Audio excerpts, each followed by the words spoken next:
broadcasting systems, and he died at 11 o'clock this morning of a heart condition, and woe is us. We're in a lot of trouble. So, a rich little man with white hair died. What has that got to do with the price of rice, right? And why is that woe to us? Because you people and 62 million other Americans are listening to me right now. Because less than 3% of you people read books. Because less than 15% of you read newspapers.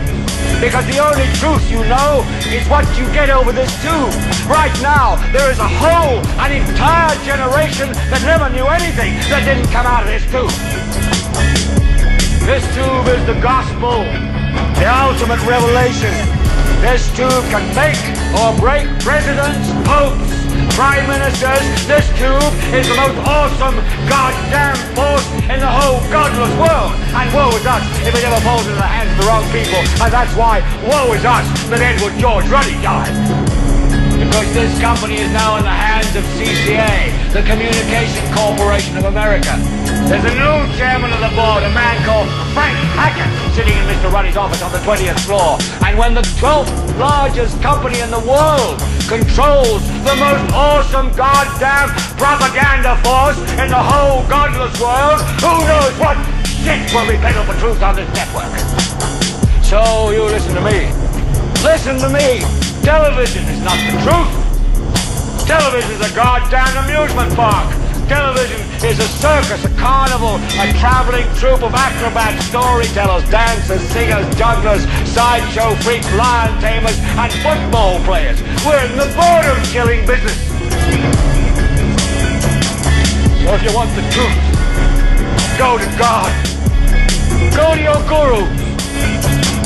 Go to yourselves. Because that's the only place you're ever going to find any real truth. Man, you're never going to get any truth from us. We'll tell you anything you want to hear. We lie like hell. We'll tell you that Kojak always gets the killer and that nobody ever gets cancer in Archie Bunker's house.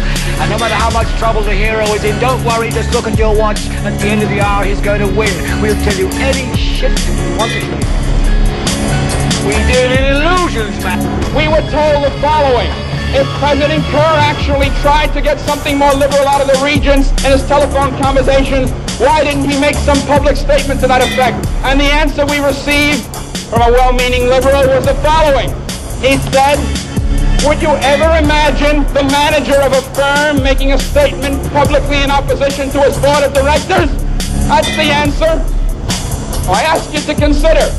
If this is a firm, and if the Board of Regents are the Board of Directors, and if President Kerr in fact is the manager, and I tell you something, the faculty are a bunch of employees, and we're the raw materials, but we're a bunch of raw materials that don't mean to have any process upon us, don't mean to be made into any product, don't mean to end up being bought by some clients of the university, be they the government, be they industry, be they organized labor, be they anyone, we're human beings.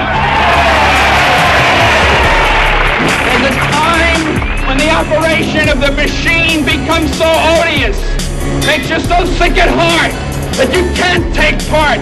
You can't even passively take part. And you've got to put your bodies upon the gears and upon the wheels, upon the levers, by all the apparatus, and you've got to make it stop. And you've got to indicate to the people who run it, to the people who own it, that unless you're free, the machine will be prevented from working at all.